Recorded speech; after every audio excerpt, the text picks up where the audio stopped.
O cheiro forte de remédio ainda me dá náusea até hoje.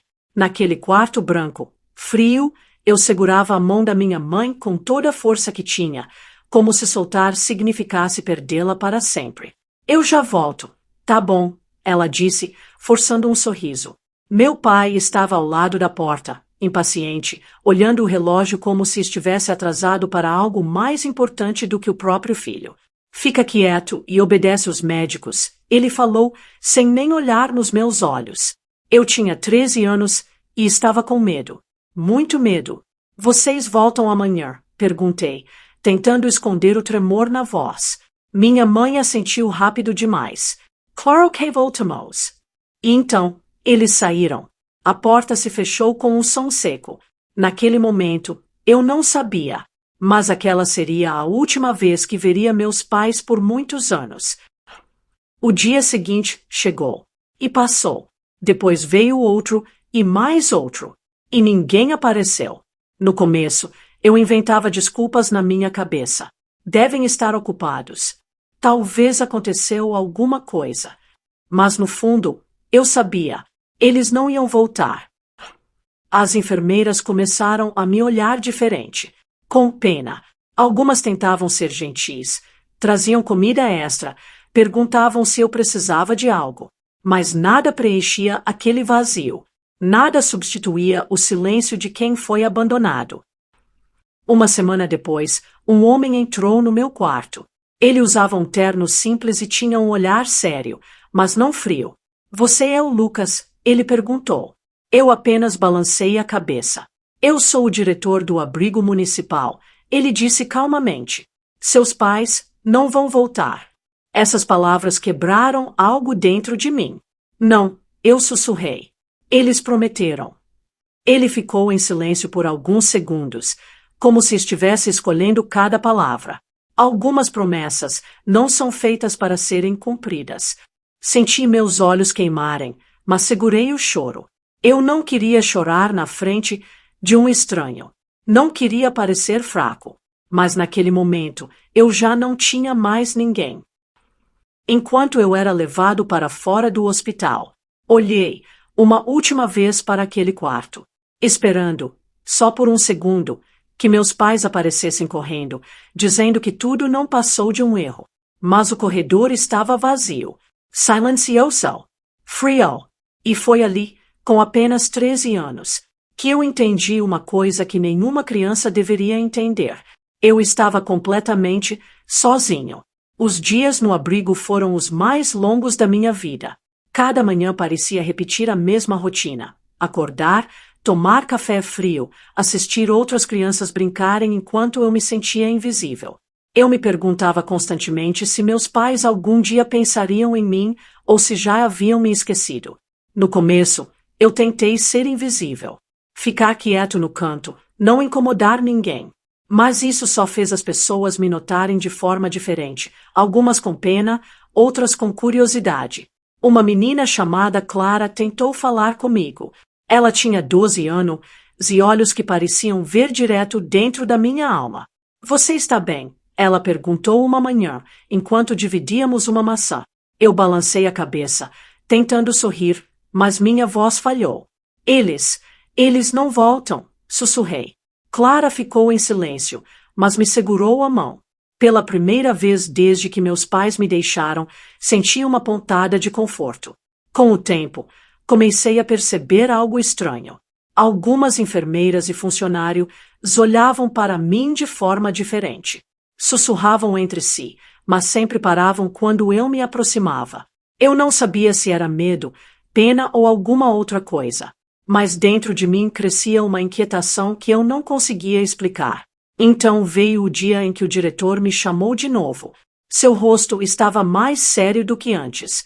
Lucas, precisamos conversar, disse ele, conduzindo-me para uma sala vazia, com janelas altas e cortinas pesadas.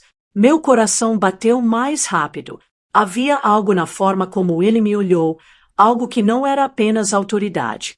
Seus pais nunca te abandonaram da maneira que você pensa, começou ele. Meu corpo inteiro congelou. Eu não entendi. Minha voz saiu trêmula.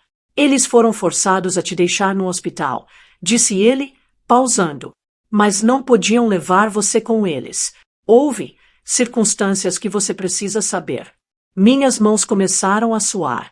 Cada palavra dele parecia girar em círculos na minha cabeça. Eles queriam te proteger, continuou ele, mas não tinham escolha.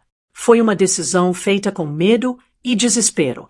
Eles deixaram um recado escondido, mas só agora conseguimos encontrá-lo. Ele me entregou uma pequena caixa de madeira. Tremendo, eu abri.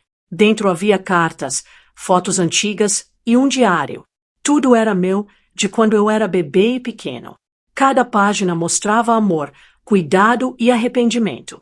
As cartas explicavam tudo: problemas financeiros, ameaças externas, pessoas que queriam fazer mal à nossa família.